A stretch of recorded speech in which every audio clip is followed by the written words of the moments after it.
Condado de Blackwood, Pensilvania, 1924-1932. El silencio que envuelve las densas arboledas del Bosque Negro en el condado rural de Blackwood, Pensilvania, guarda secretos que el tiempo ha intentado sepultar. Entre 1924 y 1932, esta región aislada, conocida por sus inviernos implacables y sus comunidades cerradas, fue escenario de una serie de acontecimientos que las autoridades locales catalogaron inicialmente como inexplicables, pero que revelarían posteriormente uno de los casos más perturbadores en la historia criminal de los Estados Unidos de principios del siglo XX. La mansión Kramer, una imponente estructura victoriana de 3 plantas construida en 1887, se alzaba en un claro a 6 kilómetros del pueblo más cercano. Sus ventanas, siempre parcialmente cubiertas por pesadas cortinas de terciopelo rojo, parecían observar con recelo a cualquier visitante que se aproximara de grava. La propiedad, rodeada por un muro de piedra de 2 metros de altura, abarcaba casi 40 hectáreas de terreno, incluyendo un pequeño lago y varios edificios auxiliares. Abraham Kramer,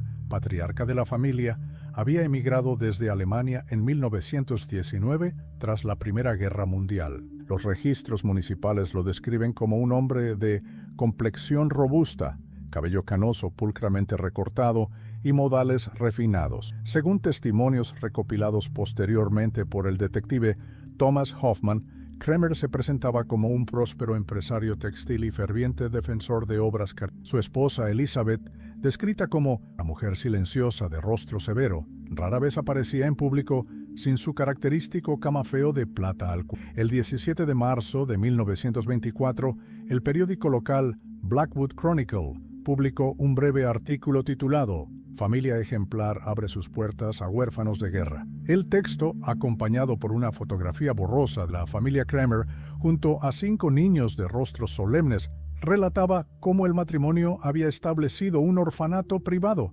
para acoger a los más desafortunados, especialmente aquellos pequeños de origen judío que han perdido todo en los horrores de la Gran Guerra. Durante los siguientes 8 años, la Fundación Kramer para Niños Desamparados recibió donaciones de numerosas instituciones benéficas del noreste del país. Abraham Kramer era especialmente hábil para obtener fondos de organizaciones religiosas y filantrópicas, a las que invitaba ocasionalmente a visitas cuidadosamente orquestadas, donde mostraba instalaciones impecables y presentaba a un pequeño grupo de niños bien alimentados y vestidos. Los registros financieros recuperados en 1932 revelan transferencias por valor de más de $127,000 entre 1924 y 1931, una suma considerable para la época, señala el informe policial fechado el 7 de noviembre de 1932. Ninguno de estos fondos parece haber sido destinado al bienestar de los menores bajo custodia de los Kramer.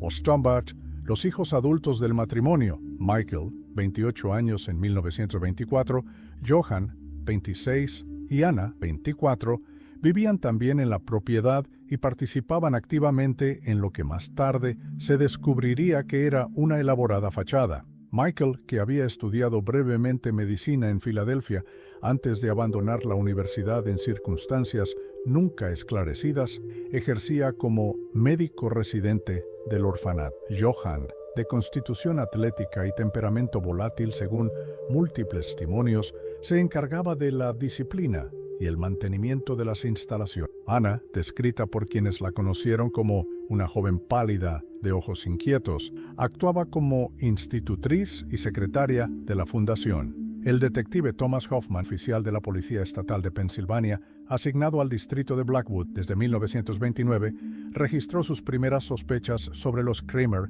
en su diario personal, recuperado tras su fallecimiento en 1946. 23 de agosto de 1931. Algo no encaja en esa casa. Demasiados niños entran, muy pocos salen. Los Kramer afirman haber encontrado hogares adoptivos para 26 menores desde 1926, pero no existen registros oficiales de tales adopciones. Las cartas de agradecimiento que muestran de supuestas familias adoptivas presentan similitudes caligráficas sospechosas. La desaparición de Rebecca Goldstein, una niña de 12 años que había sido vista por última vez el 3 de febrero de 1932, abordando un automóvil negro en las afueras de Pittsburgh, fue el caso que finalmente condujo a Hoffman hasta la puerta de los Kremer. La tía de Rebecca, Sarah Goldstein, había recibido una carta de la Fundación Kremer indicando que su sobrina había sido seleccionada para recibir educación y cuidados tras revisar su situación familiar. Era la única familia que le quedaba a Rebecca, declaró posteriormente Sarah Goldstein ante el tribunal.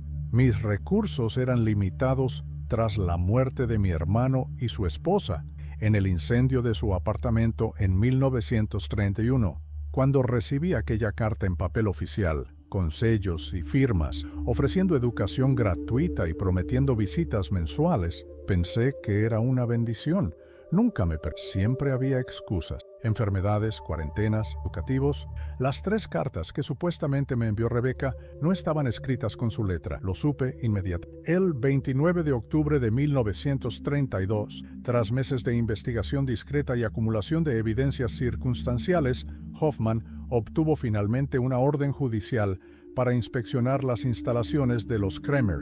Lo que encontró transformaría para siempre el tranquilo condado de Blackwood y dejaría una cicatriz indeleble en la memoria colectiva de los documentos oficiales del caso, parcialmente desclasificados en 1965, describen el descubrimiento inicial. En el sótano de la residencia principal, oculta tras una falsa pared en la bodega, se halló una puerta de acero que conducía a un túnel excavado en la roca. Este pasadizo, de aproximadamente 30 metros de longitud, conectaba con una serie de cámaras subterráneas construidas bajo uno de los graneros de la propiedad. En estas instalaciones, acondicionadas con sistemas de ventilación rudimentarios, iluminación eléctrica y tuberías de agua, se encontraron 30 menores de edades comprendidas entre los 7 y los 14 años, todos ellos en condiciones de extrema desnutrición y con evidentes signos de maltrato físico. Los niños estaban encadenados a las paredes mediante grilletes de hierro fijados a argollas empotradas en la piedra. La primera fase de la investigación había comenzado. Nadie podía imaginar entonces la verdadera magnitud de los horrores que ocultaba la respetable familia Kremer tras los muros de su mansión en el bosque. Condado de Blackwood, Pensilvania, noviembre de 1932. La madrugada del 30 de octubre de 1932 fue excepcionalmente fría en el condado de Blackwood. Una fina capa de escarcha cubría el suelo cuando los 5 vehículos policiales y 2 ambulancias se detuvieron a 300 metros de la propiedad de los Kremer, con las luces apagadas para no alertar a los residentes. El detective Thomas Hoffman, según consta en su informe oficial, había solicitado refuerzos tras su descubrimiento inicial, consciente de la posible resistencia que podría encontrar. Procedimos con extrema cautela, escribió posteriormente el sheriff William Callahan en su declaración. Hoffman nos había advertido sobre la posibilidad de que los niños cautivos fueran utilizados como escudos humanos, o, peor aún, que los Kremer intentaran eliminar evidencia mediante métodos drásticos si se sentían acorralados. La operación de rescate comenzó a las 4:17 de la madrugada. El equipo policial rodeó la propiedad mientras Hoffman, acompañado por 3 oficiales, se aproximaba a la entrada principal. Contrariamente a sus expectativas, la puerta fue abierta antes de que llamara. Anna Kremer, vestida con un camisón blanco y un abrigo apresuradamente colocado sobre sus hombros, los esperaba en el umbral. Sabía que vendrían, fueron sus primeras palabras según el testimonio de Hoffman. Les mostraré todo. Ya no puedo seguir viviendo así.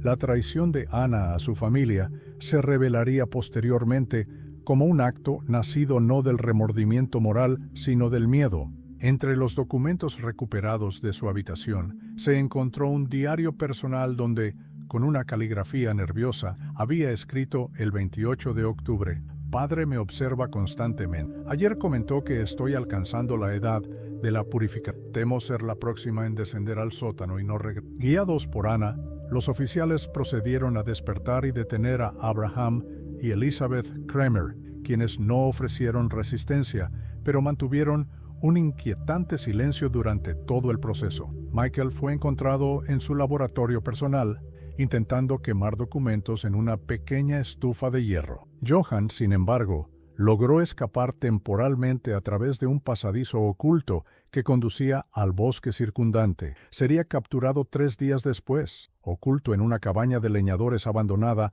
a 12 kilómetros de la propiedad.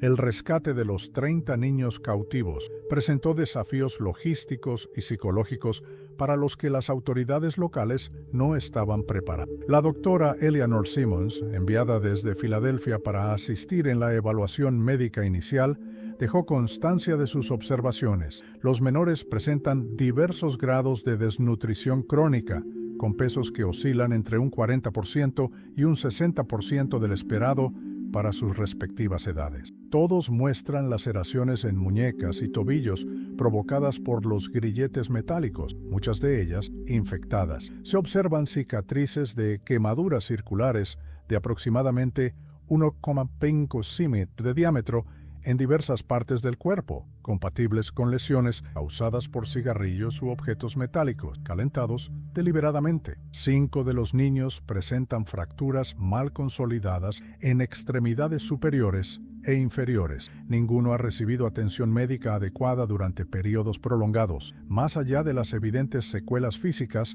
el estado psicológico de los menores rescatados resultó igualmente perturbador. Los informes preliminares señalan que la mayoría se mostraban catatónicos o extremadamente retraídos, reaccionando con terror ante cualquier contacto físico. Solo 3 de ellos fueron capaces de proporcionar testimonios coherentes durante las primeras semanas tras su liberación. Entre estos se encontraba David Abramovich, de 13 años, quien había sido llevado al orfanato en marzo de 1931 tras el fallecimiento de sus padres en un accidente ferroviario. Su testimonio, recogido el 7 de noviembre de 1932 por la trabajadora social Rachel Parker, ofrece detalles escalofriantes sobre la vida en cautiverio.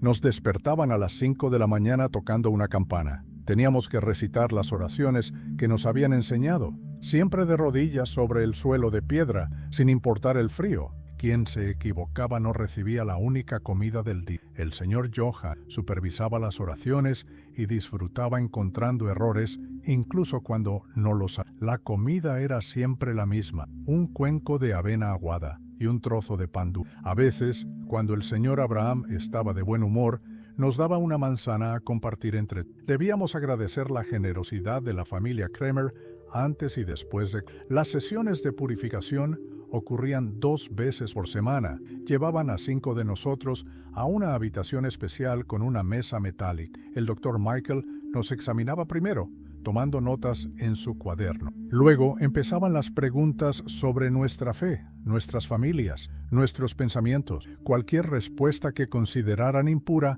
era castigada inmediatamente. La investigación reveló que la familia Kramer operaba bajo un complejo sistema de creencias religiosas extremistas, mezclando elementos de doctrinas cristianas apocalípticas con teorías antisemitas y pseudociencia racial. Abraham Kramer había redactado un manuscrito de 476 páginas titulado La Purificación Final, Protocolo para la Salvación de las Almas Contaminadas, donde detallaba métodos para liberar a los niños judíos de su herencia impura, mediante rituales que incluían torturas físicas y psicológicas sistemáticas. El 2 de noviembre de 1932, durante la continua inspección de la propiedad, las autoridades descubrieron un área boscosa a 400 metros de la casa principal, donde se hallaron los restos de al menos 17 cuerpos infantiles en diversas etapas de descomposición. Las autopsias posteriores determinarían que las muertes habían ocurrido entre 1925 y 1932, con causas que incluían traumatismos craneoencefálicos, estrangulación, desangramiento y, en varios casos, fallos orgánicos múltiples, consecuencia de inanición prolongada. Junto a cada cuerpo se encontró una pequeña caja metálica conteniendo objetos personales, fotografías familiares, documentos de identidad, cartas y, en algunos casos, dientes de oro y pequeñas joyas. Cada caja estaba meticulosamente etiquetada con un número, nombre y fecha. El hallazgo más perturbador ocurrió el 4 de noviembre, cuando los investigadores localizaron un almacén subterráneo adicional bajo el estudio privado de Abraham Kramer. Allí encontraron 43 archivadores metálicos con expedientes detallados de cada niño que había pasado por el falso orfanato. Los documentos incluían información sobre sus familias, posesiones, respuestas a interrogatorios y, en muchos casos, fotografías que documentaban cronológicamente su deterioro físico durante el cautiverio. El detective Hoffman escribió en sus notas personales: «Lo más aterrador no son los actos en sí, sino la meticulosidad casi burocrática con la que fueron documentados. Estos no son crímenes pasionales o impulsivos, sino la implementación sistemática de un programa de terror perfectamente planificado y ejecutado durante años con fría racionalidad».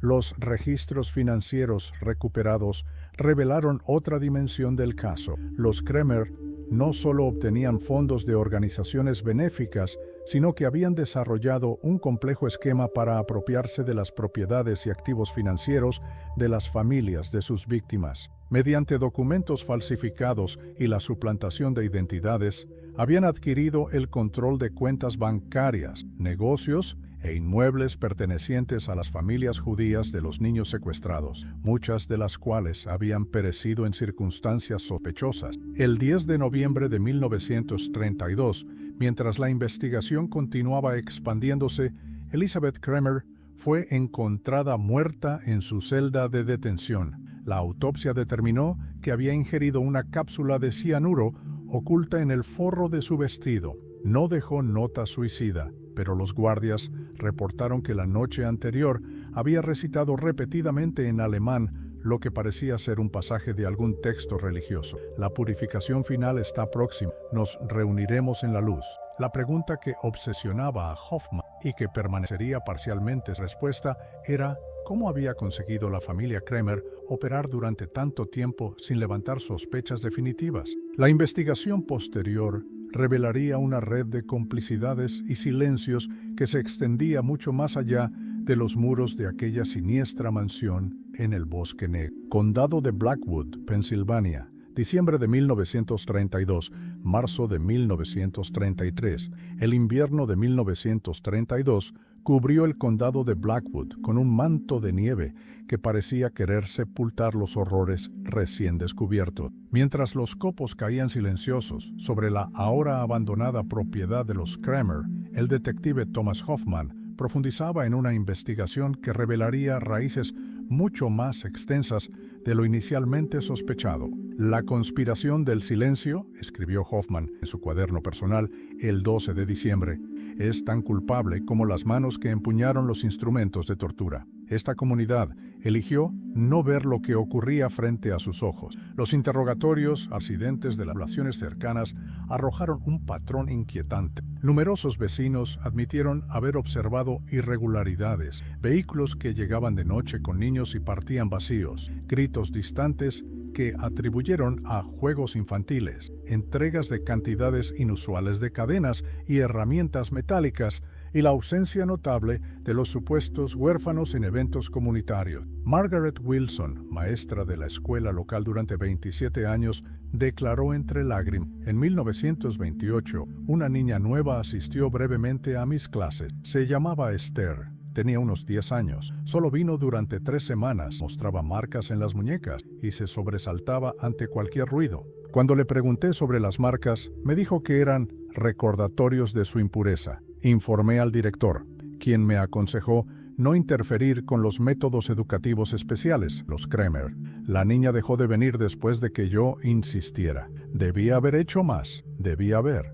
El reverendo James Patterson, la primera iglesia presbiteriana de Blackwood, frecuente benefactor de la Fundación Kramer, se suicidó el 15 de diciembre tras ser citado para su nota de suicidio. Escueta y temblorosa, decía únicamente: no sabía el alcance. Que Dios me perdone. El análisis de la correspondencia recuperada en la mansión Kramer reveló conexiones con al menos 6 organizaciones similares distribuidas por el noreste del país, todas operando bajo diferentes fachadas benéficas. Esta red compartía información sobre posibles víctimas, métodos de captación y técnicas para evadir escrucial. Un telegrama fechado en septiembre de 1930 firmado por alguien identificado solo como Pavlovich, felicitaba a Abraham por los avances en el protocolo de purificación y solicitaba documentación detallada para implementación en nuestras instalaciones de Rhode Island. Mientras el caso judicial contra los 3 Kramer supervivientes se preparaba,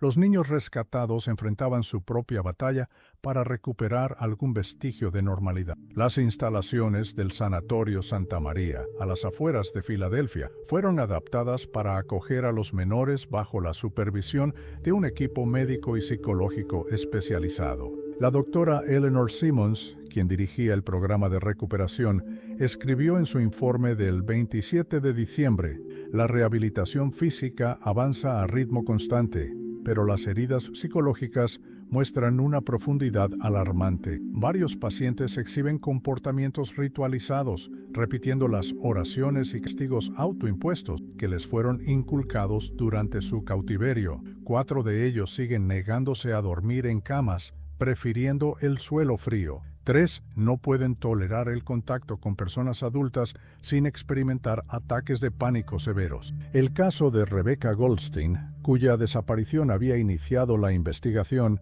resultó particularmente conmovedor. Tras ser rescatada y reunida con su tía Sarah, la niña permaneció muda durante 6 semanas. Su primer comunicación fue un dibujo, una serie de cajas negras con pequeñas figuras humanas en su interior, conectadas por líneas rojas que parecían representar túneles o conductos. En la esquina inferior había dibujado un rostro adulto sonriente observándolas. El 10 de enero de 1900, Rebecca finalmente habló. La transcripción de su primera conversación con la doctora Simmons documenta un testimonio estremecedor. El señor Abraham decía que éramos recipientes de oscuridad, que la única forma de salvarnos era extraer toda la oscuridad judía de nuestro interior.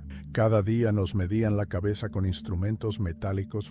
Decían que podían ver cómo la oscuridad disminuía cuando nos portábamos bien. Michael, el hijo, nos sacaba sangre todas las semanas. Decía que estaba estudiando cómo la impureza fluía por nuestras venas. A veces mezclaba nuestra sangre con sustancias químicas. Mostraba cómo se volvía. Esta es la evidencia de vuestra condición. Johan era el peor. Disfrutaba con nuestro dolor. Cuando llorábamos, sonreía y decía que las lágrimas eran la oscuridad.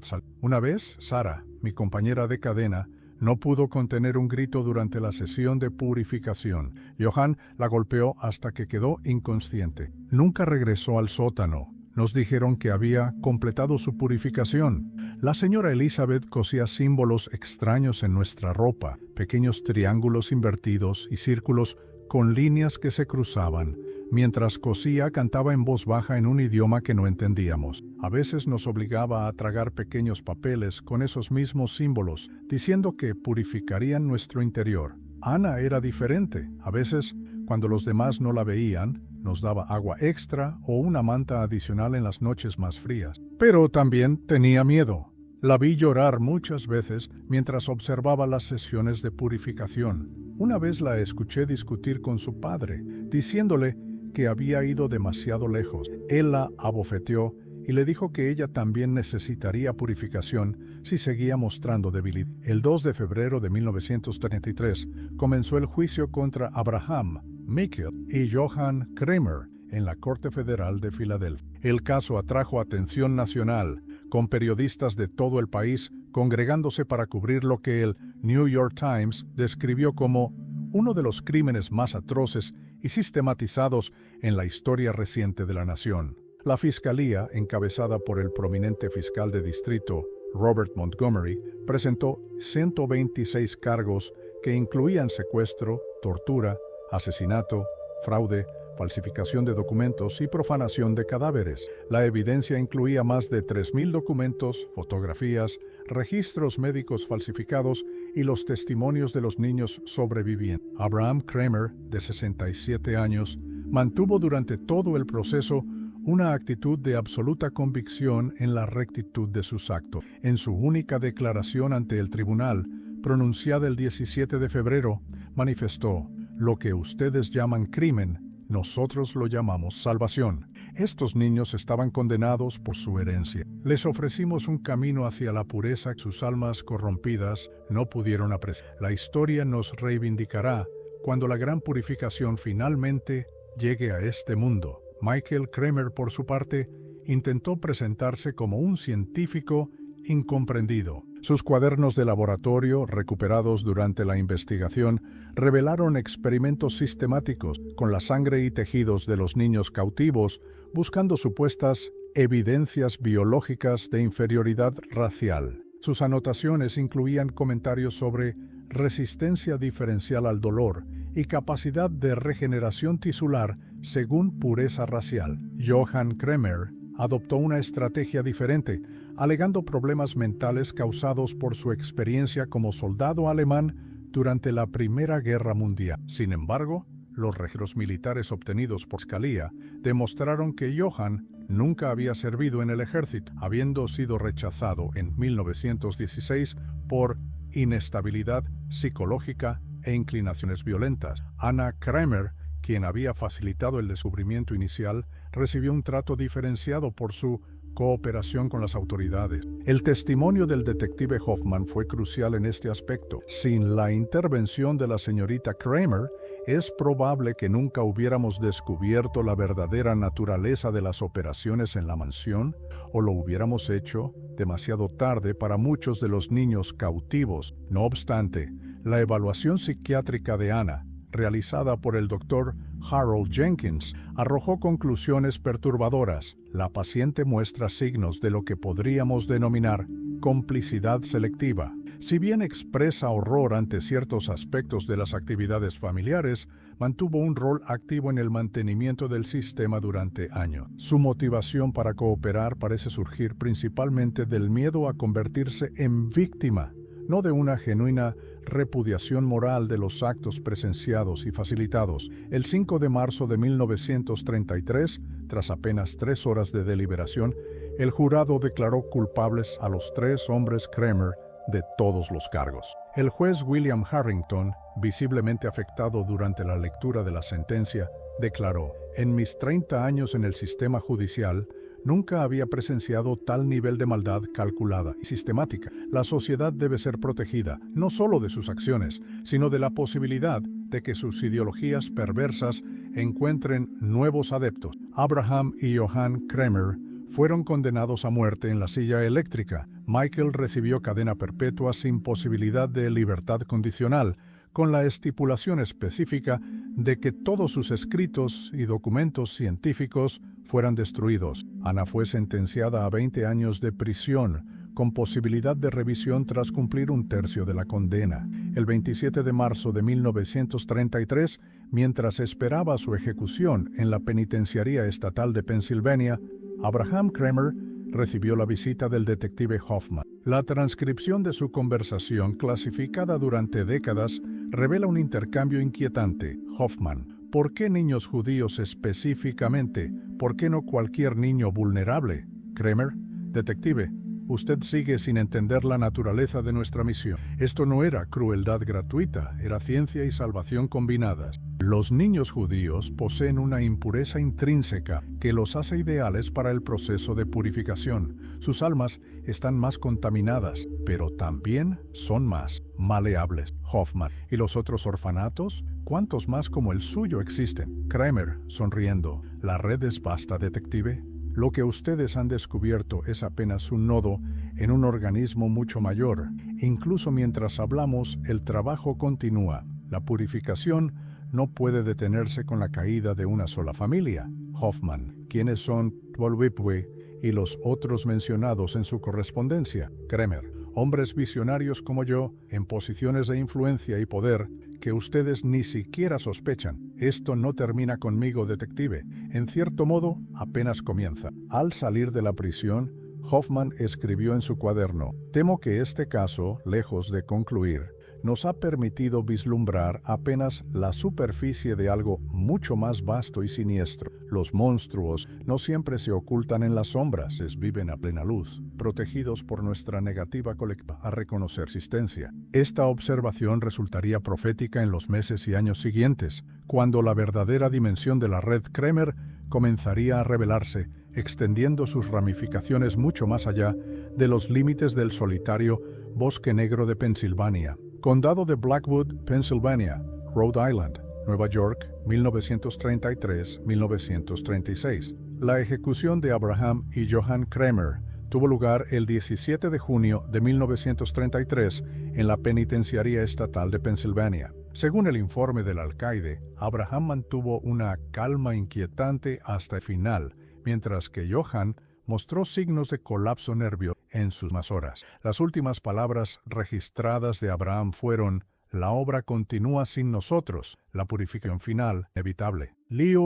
Estas palabras obsesionarían al detective Thomas Hoffman durante los años siguientes, impulsándolo a perseguir las conexiones apenas vislumbradas durante la investigación inicial. Con el apoyo limitado del Departamento de Justicia, Hoffman obtuvo una asignación especial para investigar posibles ramificaciones del caso Kremer.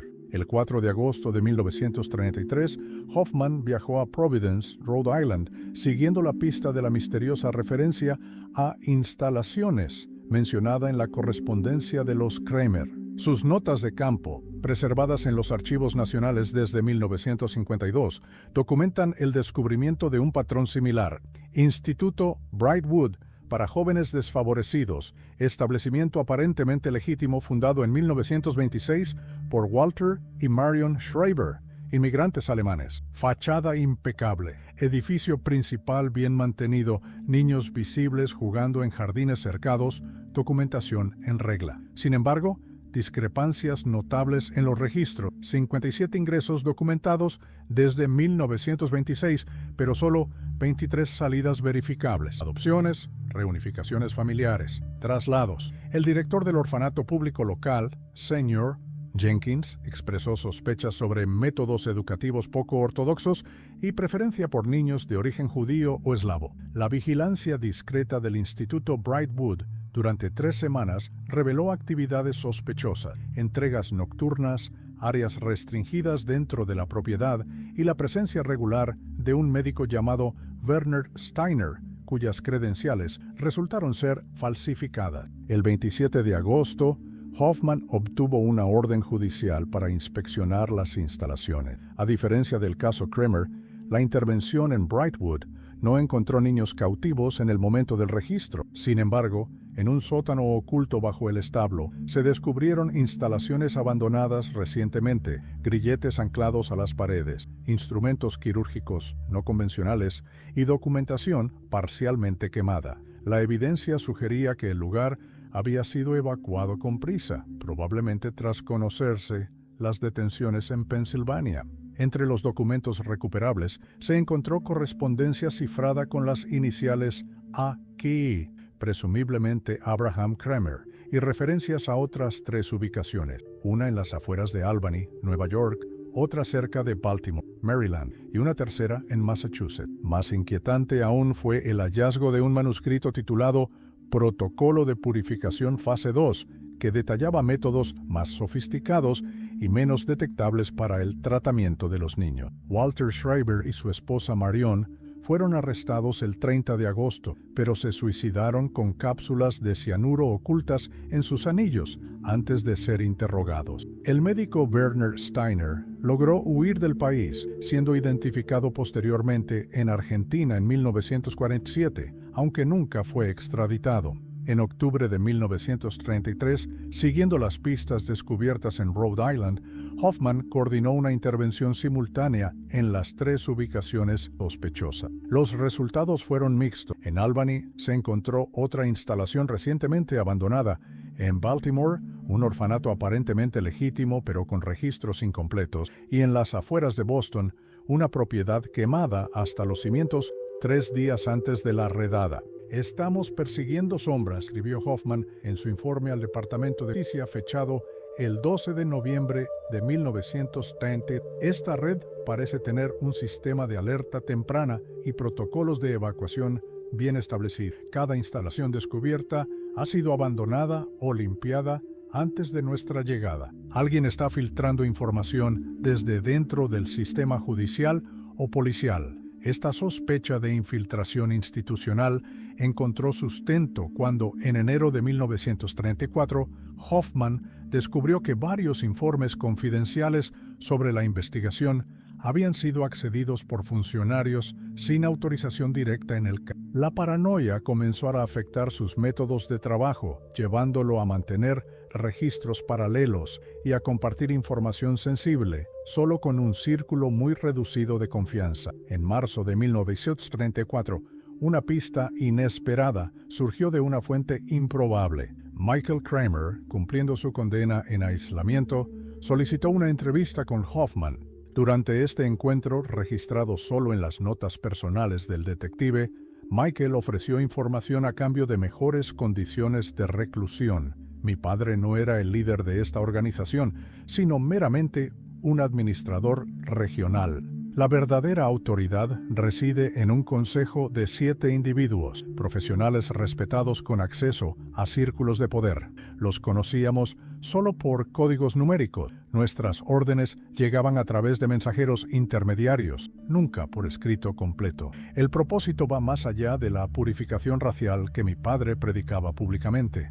Los niños son sujetos experimentales en un proyecto multigeneracional para desarrollar métodos de control psicológico aplicables a escalas mayores. Aunque escéptico ante posibles manipulaciones, Hoffman siguió esta línea de investigación, identificando patrones en los métodos utilizados en las distintas instalaciones, combinaciones similares de privación sensorial, manipulación psicológica, dolor controlado y refuerzo selectivo. Estos protocolos parecían diseñados para quebrar y reconfigurar la personalidad de los niños, no simplemente para castigarlos o purificarlos. El 7 de julio de 1934, Hoffman viajó a Nueva York siguiendo la pista de uno de los supuestos miembros del consejo mencionado por Michael Kramer. Sus sospechas se centraban en Frederick Albrecht, prestigioso psiquiatra y autor de varios textos académicos sobre reeducación de jóvenes problemáticos. La vigilancia de Albrecht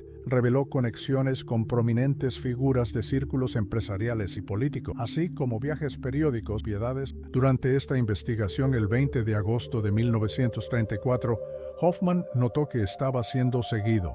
En sus notas escribió: automóvil negro, 2 ocupantes, tercera vez esta semana. Ya no es coincidencia, han pasado del encubrimiento a la intimidación activa. El 2 de septiembre, el apartamento de Hoffman en Nueva York fue allanado durante su ausencia. Todos sus archivos relacionados con el caso fueron robados, junto con su diario personal. 3 días después, recibió un sobre con una única fotografía, su hermana menor, junto a sus sobrinos en Chicago, sentados en el jardín de su casa, aparentemente tomada el día anterior.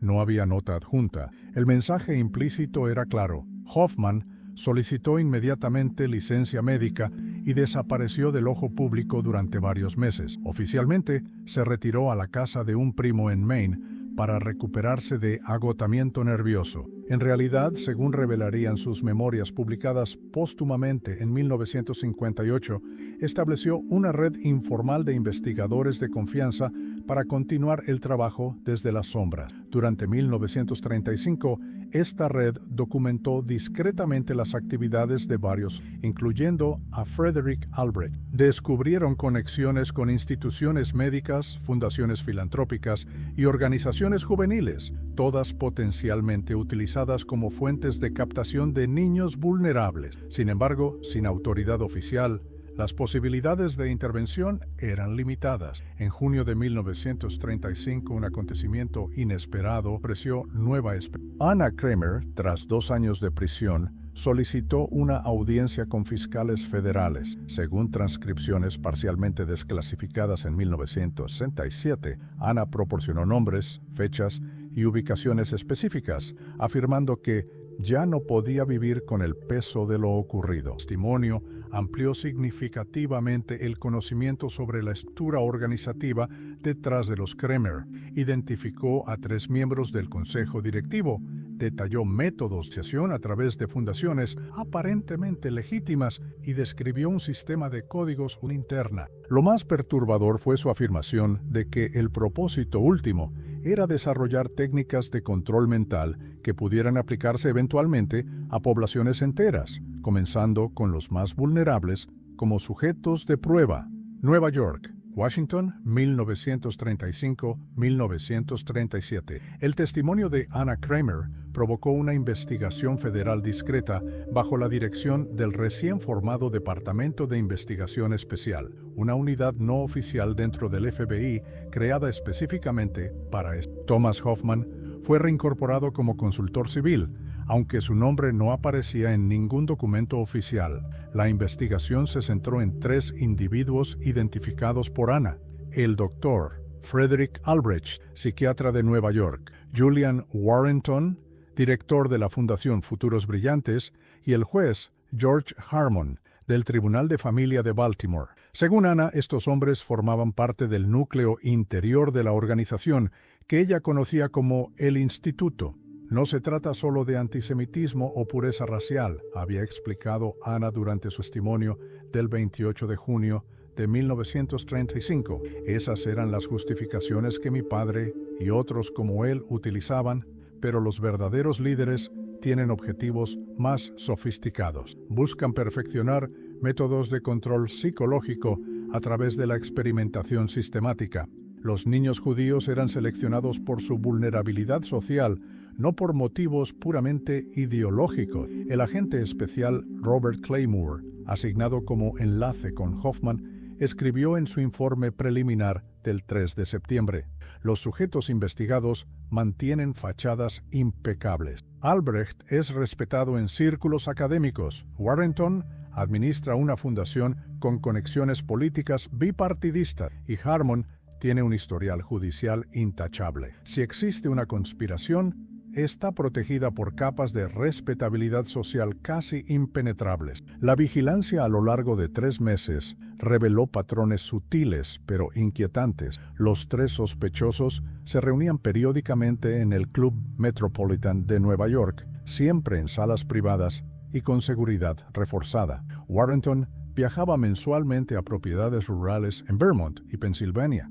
Albrecht mantenía correspondencia codificada con contactos en Europa, particularmente en Alemania. Harmon había firmado órdenes de custodia para docenas de niños. Posteriormente fueron transferidos a instituciones vinculadas indirectamente con la Fundación Futuros Brillantes. El 17 de noviembre de 1935, un avance significativo ocurrió cuando un informante interno del Club Metropolitan proporcionó acceso a la sala después de una reunión. Los agentes encontraron cenizas de documentos en la chimenea, pero lograron recuperar fragmentos parcialmente legibles que hacían referencia a avances en los protocolos de fase 3 y resultados prometedores de implantación post-trauma. Más reveladora fue una lista de códigos encontrada bajo un asiento, aparentemente olvidada durante la apresurada destrucción de documentos. Esta lista conectaba números de identificación con instalaciones en 6 estados diferentes, todas operando bajo fachadas de orfanatos, escuelas especiales o sanatorios juveniles. Entre diciembre de 1935 y marzo de 1936, las autoridades realizaron intervenciones coordinadas en estas instalaciones. A diferencia de intentos anteriores, estas operaciones se ejecutaron con absoluto secreto, limitando el conocimiento previo a un grupo mínimo de agentes. Los resultados fueron impactantes. 142 niños y adolescentes fueron rescatados de condiciones que los informes oficiales describieron como laboratorios de modificación conductual sistemática. En la instalación de Vermont, identificada como Centro de Recuperación Juvenil Lakeside, los investigadores descubrieron habitaciones de aislamiento sensorial, equipos de electroshock modificados y un sistema de recompensas y castigos meticulosamente documentado. Los registros médicos detallaban la administración regular de sustancias experimentales identificadas posteriormente como combinaciones de barbitúricos, vitaminas y compuestos derivados del ergot, diseñadas para aumentar la sugestionabilidad. El doctor Walter Richards, psiquiatra forense asignado al caso, escribió en su evaluación: el programa implementado en estas instalaciones va más allá de la tortura convencional o el adoctrinamiento ideológico. Observamos un intento sistemático de desmantelar y reconstruir la personalidad humana mediante la aplicación científica de trauma controlado, dependencia inducida y refuerzo selectivo. Los sujetos más avanzados muestran respuestas pavlovianas a estímulos específicos y una ausencia perturbadora de voluntad propia. Los niños rescatados presentaban diversos grados de daño psicológico. Algunos exhibían personalidades fragmentadas, respondiendo a diferentes nombres y mostrando comportamientos contradictorios según estímulos específicos. Otros habían desarrollado una completa desconexión emocional, funcionando como autómatas obedientes, según describió una enfermera. Los casos más severos incluían adolescentes programados para reaccionar violentamente ante determinadas palabras o símbolos sin recordar posteriormente sus acciones. Frederick Albrecht fue arrestado el 4 de abril de 1936 en su consulta de Nueva York. Julian Warrenton, alertado de algún modo, intentó huir del país, pero fue detenido en el puerto de Boston mientras abordaba un barco con destino a Argentina. El juez Harmon, sin embargo, fue encontrado muerto en su despacho el mismo día, con una herida de bala autoinfligida y una breve nota que decía: algunos pecados no pueden ser expiados. El trabajo continúa sin nosotros. La investigación de los documentos personales y profesionales de los detenidos reveló conexiones internacionales que extendían la red mucho más allá de las fronteras estadounidenses. Correspondencia cifrada con contactos en Alemania, Argentina y Suiza sugería un intercambio regular de metodologías y resultados experimentales. Particularmente inquietantes fueron las referencias a aplicaciones a mayor escala y preparativos para implementación masiva cuando las condiciones sociales sean óptimas. Durante los interrogatorios, Albrecht mantuvo un silencio obstinado, respondiendo solo con citas filosóficas y referencias oscuras. Warrenton, por el contrario, intentó negociar ofreciendo información parcial a cambio de clemencia. Sus declaraciones, muchas clasificadas hasta 1972, proporcionaron atisbos de una organización más amplia. Somos meramente la división de investigación de algo mucho mayor.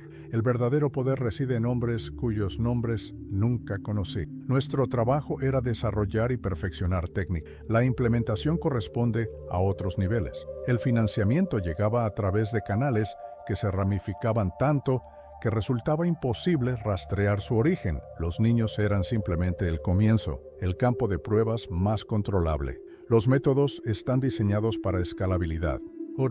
El juicio contra Albrecht y Warrenton comenzó el 13 de agosto de 1936 en un tribunal federal de Washington, bajo estrictas medidas de seguridad y con acceso limitado de prensa. La fiscalía presentó 218 cargos, incluyendo secuestro, experimentación humana ilegal, tortura y conspiración. La evidencia incluía miles de páginas de registros médicos, testimonios de niños sobrevivientes y documentación financiera que demostraba el desvío de millones de dólares de fundaciones legítimas a las instalaciones clandestinas. En un giro inesperado, el 27 de agosto, durante la tercera semana del juicio, Frederick Albrecht solicitó declarar. Su testimonio, preservado en transcripciones parcialmente censuradas, ofreció una justificación perturbadora. Lo que ustedes juzgan como crímenes son en realidad los dolores de parto de una nueva ciencia del comportamiento humano. Estos niños han contribuido al avance del conocimiento que beneficiará a generaciones futuras. La humanidad está fundamentalmente rota, gobernada por impulsos primitivos e irracionales que conducen repetidamente a guerras y autodestrucción. Nuestro trabajo busca la reprogramación sistemática de estos impulsos, comenzando con mentes jóvenes y maleables. El objetivo final es una humanidad mejorada, libre de sus defectos inherentes. Cuando el fiscal le preguntó si sentía algún remordimiento, Albrecht respondió: el cirujano no se disculpa con el tumor que extirpa.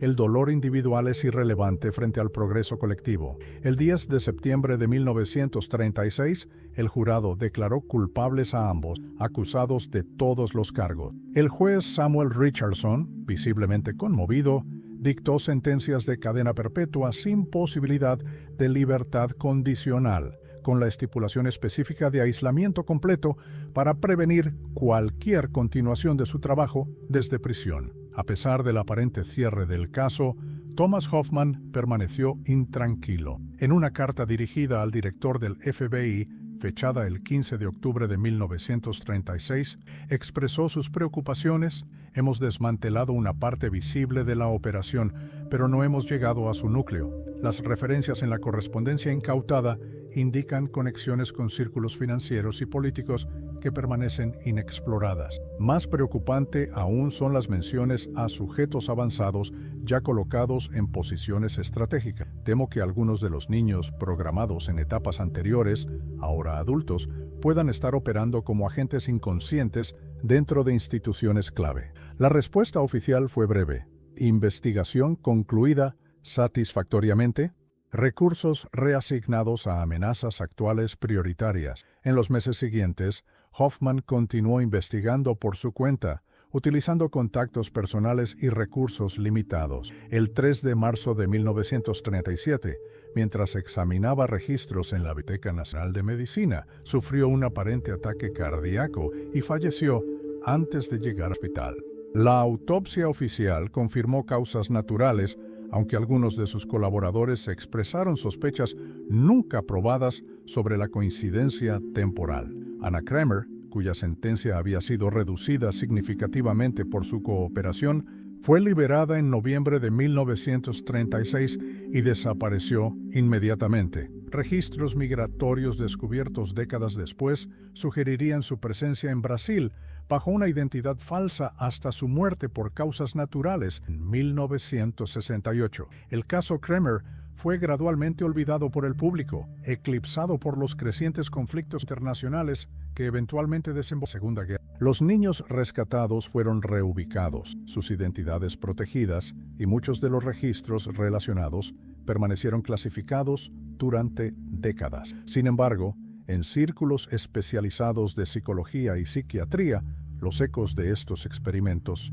perdurarían. Varios de los métodos desarrollados en aquellas siniestras instalaciones reaparecerían, refinados y rebautizados, en programas gubernamentales de investigación conductual durante las décadas siguientes. Washington, Nueva York, Chicago, 1937-1942. El fallecimiento de Thomas Hoffman marcó un punto de inflexión en la investigación del caso Kramer y su red asociada. Con su principal impulsor desaparecido y la atención nacional desviada hacia las crecientes tensiones internacionales, el caso fue oficialmente archivado por el FBI el 27 de abril de 1937. Sin embargo, entre los documentos desclasificados en 1978, se encontró un memorándum interno que sugería una motivación adicional. La continuación de esta investigación amenaza con exponer conexiones con individuos en posiciones demasiado elevadas. El costo político e institucional sería inaceptable. Recomendamos reclasificación del caso como resuelto y restricción de acceso a todos los materiales relacionados bajo código 7B.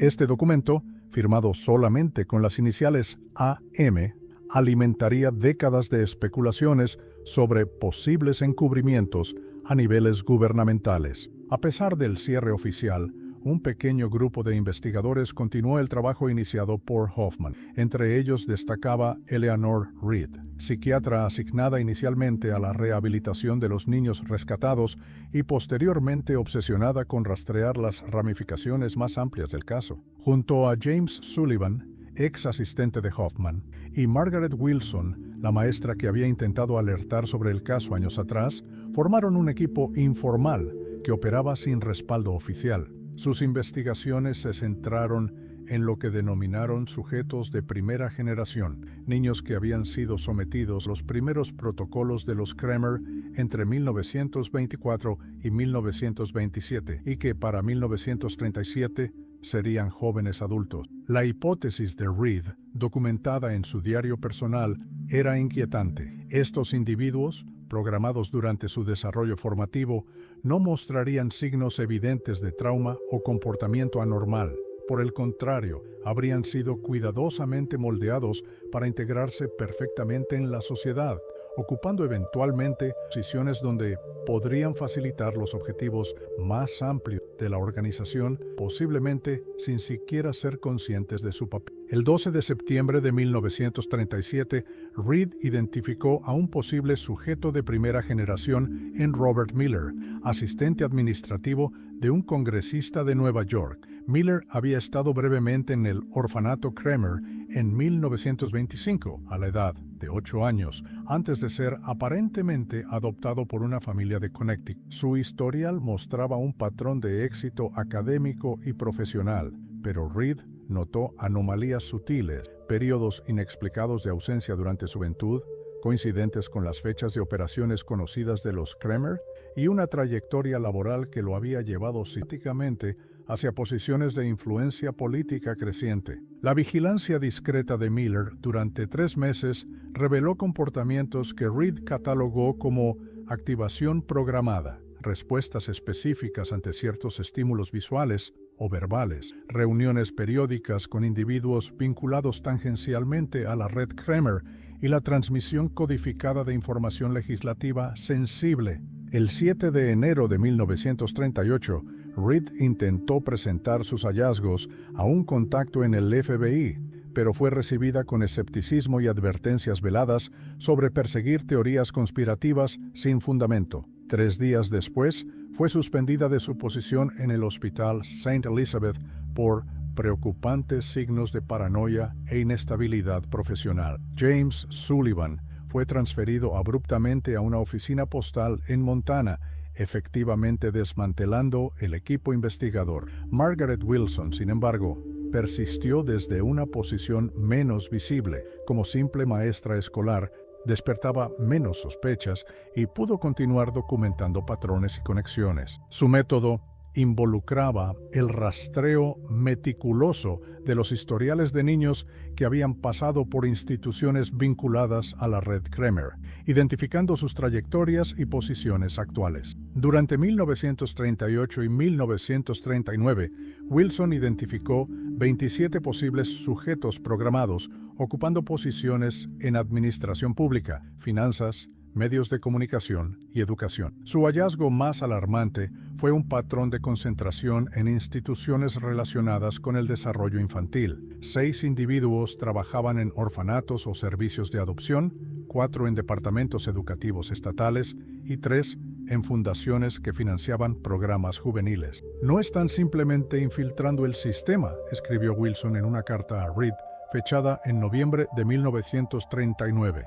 Están creando un ciclo autoperpetuante, posicionándose para acceder a nuevas generaciones de niños vulnerables. Baker, las sospechas de Wilson, encontraron confirmación parcial el 3 de marzo de 1940, cuando logró acceder a los archivos del recién cerrado Instituto Marland para Niños Excepcionales en Chicago. Entre los documentos abandonados durante la apresurada clausura del centro, encontró registros que utilizaban una codificación similar a la observada en los documentos Kremer, así como fotografías de niños con numeraciones secuenciales idénticas al sistema previamente descubierto. Más revelador aún fue un memorándum fechado en febrero de 1940, aparentemente enviado ante la inminente exposición del instituto. Transferir sujetos fase 2 a instalaciones secundarias según protocolo dispersión. Sujetos fase 3 listos para integración deben ser procesados a través de canales Newton y Blackwood.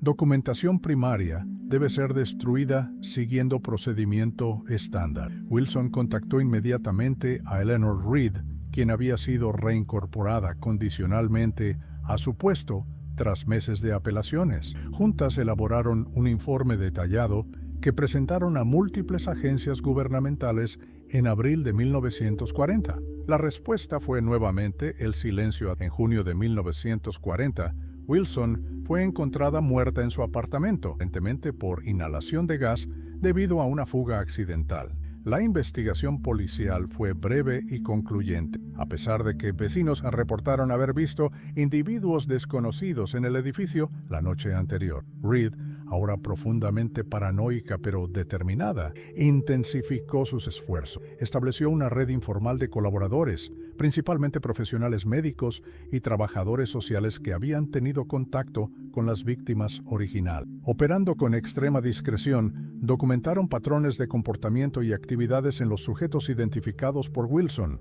El 15 de septiembre de 1941, uno de estos colaboradores, el Dr. Lawrence Mitchell, identificó lo que parecía ser una nueva evolución en las operaciones de la red. En una clínica psiquiátrica privada de Boston, reservada para hijos de familias adineradas, observó la implementación de técnicas sorprendentemente similares a las documentadas en los centros Kremer, pero refinadas y medicalmente sofisticadas. Han adaptado los métodos, informó Mitchell a Reed. Ya no dependen de instalaciones clandestinas y tortura evidente. Están utilizando instituciones legítimas, diagnósticos psiquiátricos fabricados y tratamientos aparentemente terapéuticos para continuar su trabajo de modificación comportamental. Las familias de estos niños están pagando que creen esa atención médica especializada. Reed intentó alertar a las autoridades médicas, pero descubrió que el director de la clínica, Dr. Stephen Reynolds, mantenía conexiones con figuras prominentes en la acción médica americana. Sus denuncias fueron rápidamente desestimadas como producto de rivalidad profesional y persistente habilidad mental. El 7 de diciembre de 1941, el ataque a Pearl Harbor y la subsecuente entrada de Estados Unidos en la Segunda Guerra Mundial transformaron completamente las prioridades nacionales. Los recursos investigativos fueron redirigidos hacia amenazas externas y las preocupaciones sobre redes internas de experimentación psicológica pasaron a un distante segundo plano. Para Eleanor Reed, sin embargo, los eventos internacionales presentaron una perspectiva aún más perturbadora. En sus notas personales de enero de 1942, escribió: "Las técnicas desarrolladas por esta red, ahora perfeccionadas a través de casi 2 décadas de experimentación no regulada, adquieren un valor estratégico incalculable en tiempos de guerra. El control psicológico, la manipulación conductual y la creación de agentes programados representan capacidades que ciertos elementos dentro de nuestras propias agencias gubernamentales encontrarán irresistibles. Temo que, lejos de ser perseguidos, los arquitectos de estos horrores sean ahora activamente reclutados". Reyes Fanders. Sus sospechas encontraron confirmación parcial cuando en marzo de 1942 intentó acceder a ciertos registros relacionados con el caso Kremer y descubrió que habían sido reclasificados bajo nuevos protocolos de seguridad nacional. Más alarmante aún, varios de los sujetos que había estado monitoreando aparecieron repentinamente en nóminas gubernamentales asignados a proyectos clasificados. El 18 de abril de 1942, Reed fue contactada por un hombre que se identificó únicamente como representante de la Oficina de Servicios Estratégicos, precursora de la CIA. Durante esta reunión, registrada solo en sus notas personales, se le ofreció una posición en un proyecto gubernamental no especificado relacionado con modificación comportamental aplicada a contextos de inteligencia. "Me están ofreciendo usar los mismos métodos que he estado tratando de exponer", escribió esa nota. La justificación es siempre la misma: necesidad nacional, amenazas extraordinarias, el bien mayor. Me pregunto cuántos de los originales Kremer recibieron ofertas similares y cuántos aceptaron.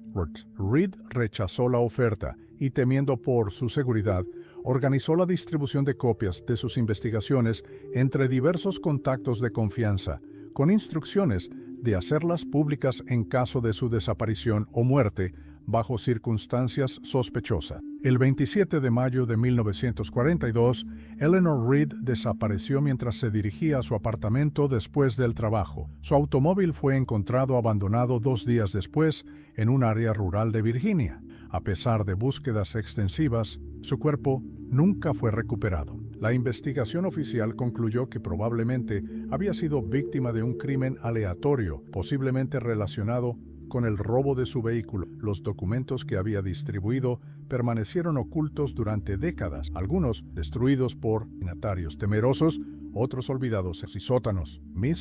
Solo fragmentos de su investigación sobrevivirían para emerger gradualmente en los años posteriores, proporcionando atisbos incompletos de una historia mucho más amplia que permanece parcialmente enterrada hasta el día de hoy. Washington, varios estados, 1942, 1955, con la desaparición de Eleanor Reed, la investigación no oficial sobre la red Kramer y sus ramificaciones quedó efectivamente interrumpida durante varios años. La Segunda Guerra Mundial reconfiguró prioridades nacionales y las preocupaciones sobre experimentación psicológica doméstica fueron eclipsadas por amenazas externas más inmediatas. Sin embargo, entre los documentos desclasificados parcialmente en 1977, bajo la Ley de Libertad de Información, se encuentra un memorándum fechado el 14 de junio de 1942,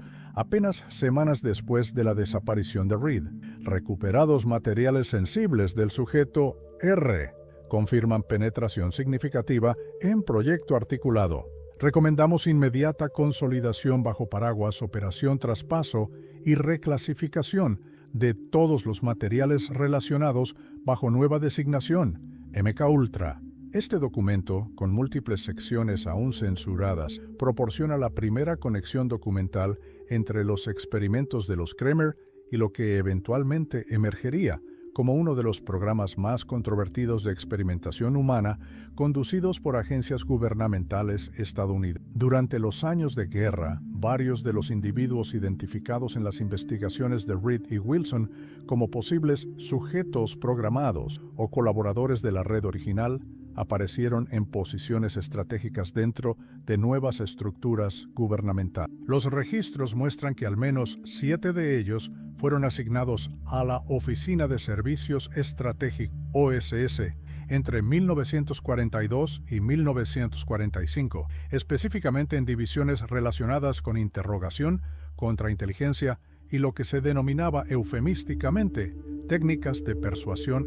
Robert Miller, previamente identificado por Reed como posible sujeto de primera generación, ascendió rápidamente en el Departamento de Estado durante este periodo. Su acceso a información diplomática sensible y su participación en conferencias internacionales clave generarían décadas después interrogantes sobre posible filtración de información estratégica. El Dr.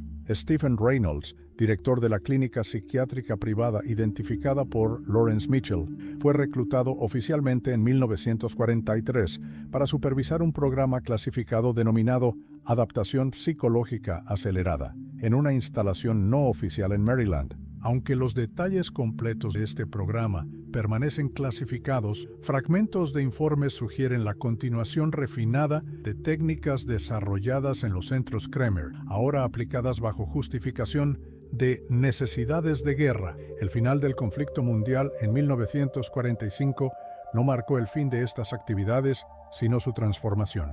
Con el inicio de la Guerra Fría, la percepción de amenazas existenciales justificó la expansión de programas experimentales bajo nuevos nombres y estructuras administrativas. La recién formada Agencia Central de Inteligencia, CIA, absorbió muchos de los proyectos y personal previamente asociados con la OSS, incluyendo aquellos vinculados tangencialmente a la red Kramer. El 10 de abril de 1963, un memorándum interno de la CIA, ratificado parcialmente en 1975, autorizaba la creación oficial del proyecto MKUltra, descrito como un programa para la investigación y desarrollo de técnicas de manipulación de la conducta humana. Lo que no se mencionaba en los documentos públicos era la extensión en que este programa incorporaba metodologías, datos y personal conectados con las operaciones Kramer. Entre 1950 y 1955 aparecieron múltiples instituciones médicas, universidades y clínicas privadas que funcionaban como fachadas para la continuación de estos experimentos. Ahora, con financiamiento gubernamental encubierto. Los sujetos ya no eran exclusivamente niños judíos en falsos orfanatos, sino una gama diversificada que incluía pacientes psiquiátricos, prisioneros, militares de bajo rango, trabajadores sexuales y otros grupos vulnerables considerados prescindibles o cuyas denuncias podrían ser fácilmente desacreditadas. El 7 de octubre de 1951, una joven periodista llamada Catherine Morrison, investigando una serie de desapariciones en proximidades del Hospital Estatal Glenwood en Michigan, descubrió accidentalmente conexiones con la historia de los Kramer. Entre sus notas, preservadas por su editor, tras su fallecimiento en un accidente automovilístico un mes después, se encontraba esta observación: patrón idéntico al caso Pensilvania, 1932. Mismos métodos, diferente fachada. Registros muestran transferencias regulares de pacientes seleccionados a tratamiento especializado en instalación no identificada. Ninguno regresa. Director adjunto del hospital, Dr. J.T. Werner, anteriormente asociado con Instituto Brightwood en Rhode Island, 1935-1940. Conexión establecida. Mon. El intento de Morrison de publicar sus hallazgos fue bloqueado por su editor tras recibir una visita de representantes federales que invocaron razones de seguridad nacional.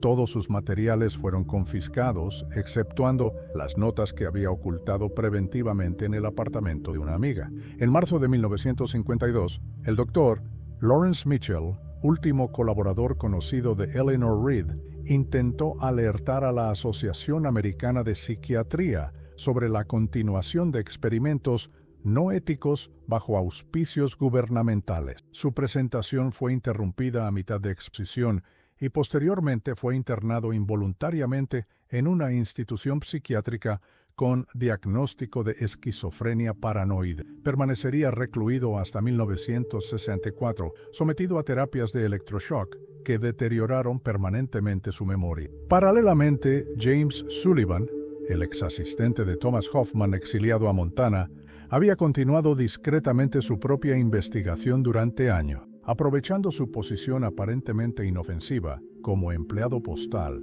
estableció una red de correspondientes que monitoreaban actividades sospechosas en diversas instituciones a lo largo del... El 12 de junio de 1954, Sullivan compiló un dossier que denominó Continuidad Kramer, documentando 34 instalaciones en 17 estados donde se practicaban variaciones de los protocolos originales, ahora bajo diversos nombres de programa y justificaciones. Envió copias a 7 congresistas, 3 periódicos nacionales y un juez federal que consideraba confiable. No recibió respuesta de ninguno. 3 semanas después, su casa fue registrada por agentes federales bajo sospecha de actividades antiamericanas. Aunque no fue arrestado, todos sus archivos fueron confiscados y su red de contactos desmantelada. Sullivan moriría de un aparente infarto en diciembre de ese mismo año. A pesar de estos sistemáticos esfuerzos de supresión, fragmentos de información continuaban emergiendo. En febrero de 1955, un enfermero del Centro Médico Federal de Springfield filtró anónimamente documentos que revelaban experimentos con drogas psicoactivas en prisioneros sin su consentimiento. La investigación subsecuente, aunque limitada en alcance, conectó estas prácticas con directivas provenientes de una división especial del Departamento de Salud que empleaba a 2 individuos previamente vinculados al círculo de los Kramer.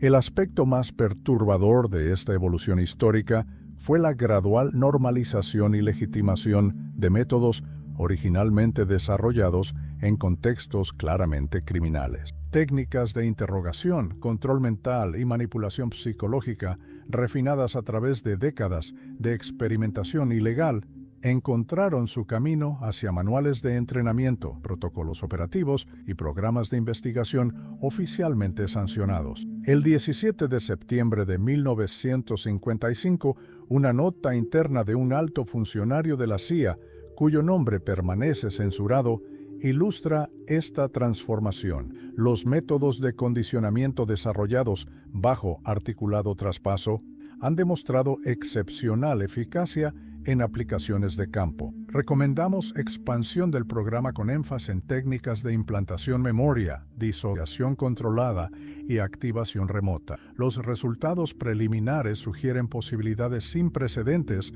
para operaciones encubiertas donde el propio agente desconoce su condición, activación mediante estímulos predeterminados. Para esta fecha, la conexión directa con los horrores originales del orfanato Kramer se había difuminado considerablemente. La mayoría de los participantes originales habían fallecido o desaparecido, los registros habían sido destruidos o reclasificados, y las nuevas generaciones de investigadores y operativos gubernamentales podían plausiblemente reclamar desconocimiento de los orígenes de las técnicas que empleaban. Sin embargo, para las víctimas y sus familias, las secuelas continuaron reverberando. Los niños rescatados de las instalaciones Kramer y operaciones asociadas en los años 30, ahora adultos, enfrentaban diversos grados de disfunción psicológica. Muchos desarrollaron adicciones, tendencias suicidas o incapacidad para formar relaciones. Algunos exhibían episodios inexplicables de comportamiento alterado, posiblemente relacionados con programación residual. David Abramovich, uno de los pocos sobrevivientes que habían testificado contra los Kramer en 1933, escribió en sus memorias publicadas anónimamente en 1955: «Nunca realmente escapamos de aquel sótano. Nos siguió a través de pesadillas, relaciones fracasadas, momentos de pánico inexplicable. Lo más aterrador no es recordar lo que nos hicieron, sino descubrir ocasionalmente conductas o pensamientos en mí mismo que no reconozco, como si algo extraño hubiera sido implantado en mi mente y ocasionalmente tomara el control. Nos quebraron y reconstruyeron. Algunos fragmentos nunca volvieron a encajar correctamente. Mientras tanto, en laboratorios y clínicas a lo largo del país, bajo nombres en código y clasificaciones de seguridad, el legado metodológico de los Kramer continuaba evolucionando, ahora protegido por el manto de la Nacional y la lucha contra el comunismo. La expansión de estos programas durante la década siguiente y su eventual exposición parcial en las investigaciones del Congreso de los años 70 formaría otro capítulo en esta historia de horror institucionalizado, cuyas ramificaciones continúan reverberando hasta Washington, varios estados. Present, 1956-1978. El período entre 1956 y 1963 marcó la expansión máxima de los programas derivados de los métodos Kramer, ahora completamente integrados en las estructuras de inteligencia estadounidenses. Bajo el paraguas del proyecto MK-Ultra y sus numerosos subproyectos, se establecieron al menos 149 contratos separados con universidades, hospitales, prisiones y empresas farmacéuticas para investigar diversos aspectos del control mental y modificación conductual. La documentación de este periodo es fragmentaria debido a la destrucción masiva de archivos ordenada por el director de la CIA, Richard Helms, en 1973, ante las inminentes investigaciones del Congreso. Sin embargo, los documentos financieros preservados por accidente en una ubicación secundaria revelaron la magnitud de la operación. Millones de dólares canalizados anualmente a través de fundaciones fachada para financiar experimentos que nunca habrían recibido aprobación ética. Entre estos experimentos se encontraban varios que mostraban claras continuidades metodológicas con los protocolos Kramer originales. El subproyecto 68, conducido entre 1957 y 1961, bajo la dirección del Dr.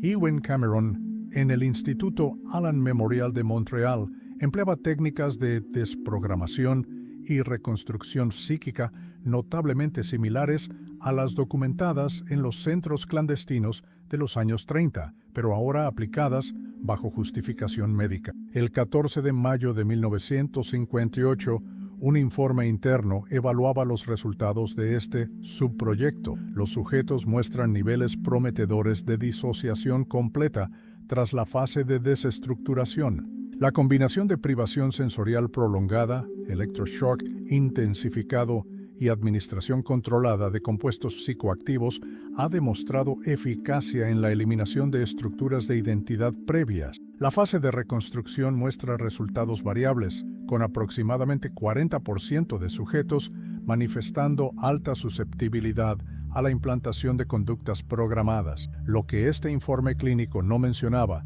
eran las consecuencias humanas: pacientes reducidos a estados infantiles, incapaces de realizar funciones básicas, con memorias fragmentadas y personalidades desintegradas. Muchas de estas víctimas nunca recuperarían su funcionalidad anterior, permaneciendo institucionalizadas o dependientes de cuidadores por el resto de sus vidas. Paralelamente, el subproyecto 119 investigaba la posibilidad de control remoto del comportamiento mediante implantes cerebrales, mientras que el subproyecto 94 exploraba técnicas farmacológicas para inducir estados de sugestionabilidad extrema. Otros programas estudiaban métodos de interrogación forzada, manipulación de memoria y creación de asesinos programados que actuarían bajo estímulos específicos sin recordar posteriormente sus acciones. Durante este periodo, varios individuos intentaron alertar sobre estos programas,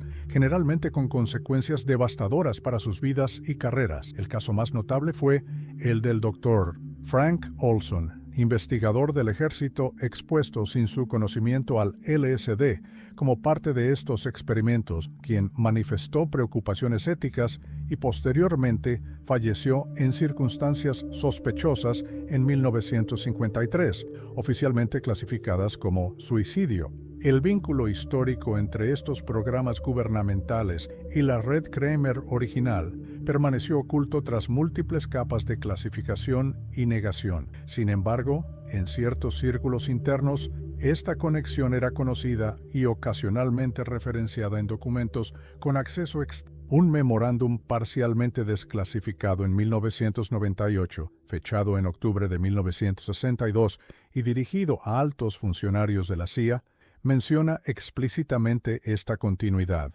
Los protocolos de condicionamiento avanzado empleados actualmente derivan directamente de las investigaciones pioneras del Grupo K en los años 20 y 30. La adquisición e integración de estos métodos en nuestras capacidades operativas representó una ventaja estratégica significativa.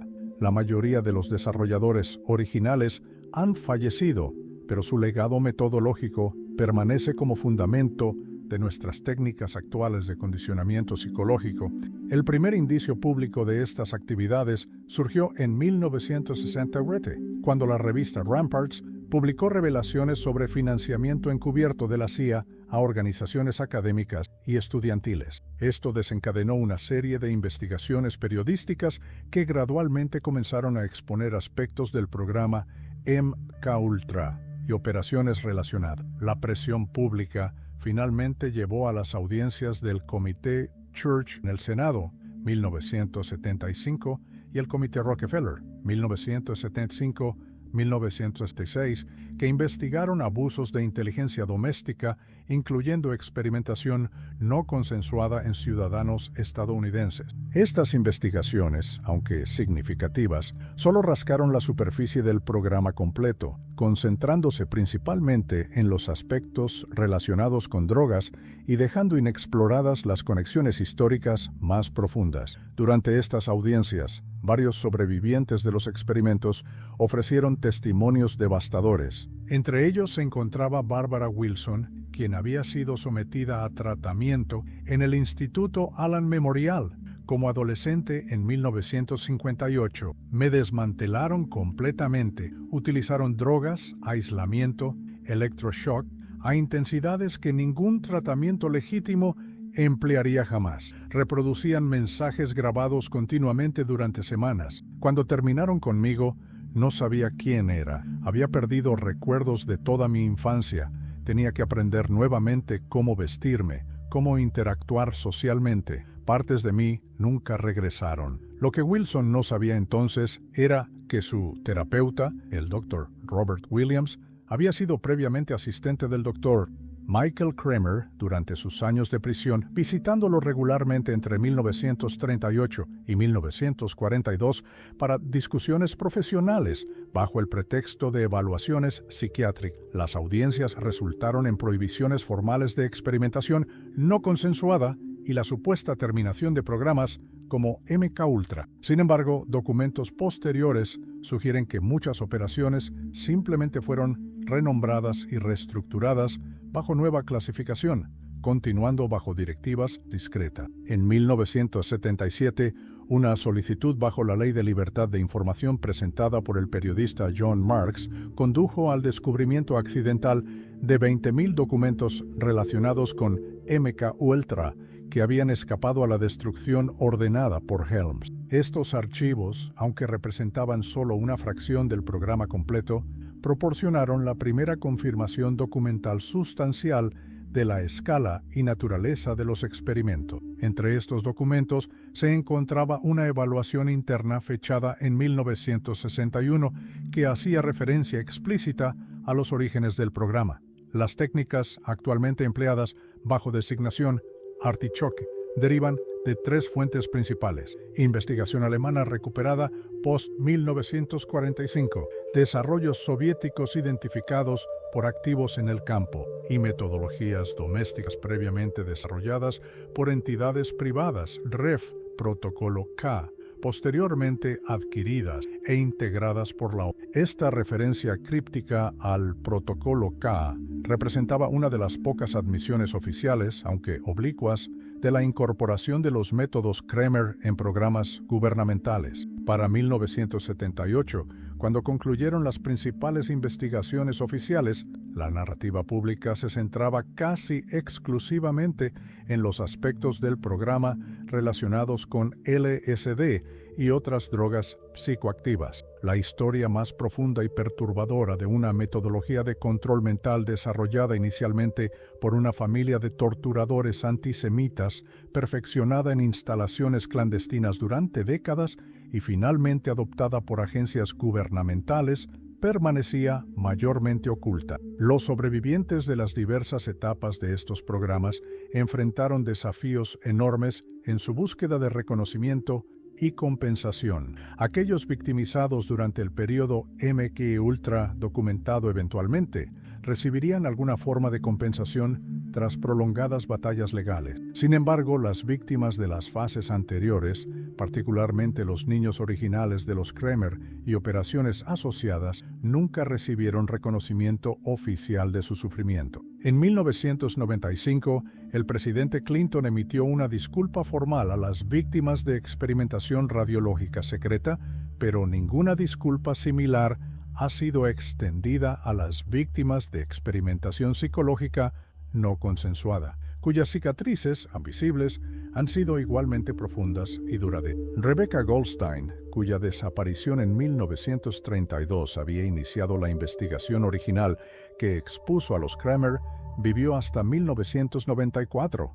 En sus últimos años, luchando contra demencia progresiva, frecuentemente revivía sus experiencias traumáticas. Su sobrina, Sarah Goldstein Jr., quien documentó los últimos años de Rebecca, escribió: incluso cuando había olvidado su propio nombre, recordaba el sonido de las cadenas. Incluso cuando ya no podía reconocerme, reaccionaba con terror al ver ciertos símbolos o escuchar ciertas frases que habían sido parte de su condicionamiento. El trauma impuesto sobre ella como niña permaneció grabado en niveles tan profundos de su ser que ni siquiera la demencia pudo borrarlo. El legado del caso Kremer y sus ramificaciones institucionales permanece como una herida parcialmente reconocida en la historia americana. Mientras los detalles específicos de programas como MKUltra han sido gradualmente expuestos, las conexiones más profundas y la evolución histórica completa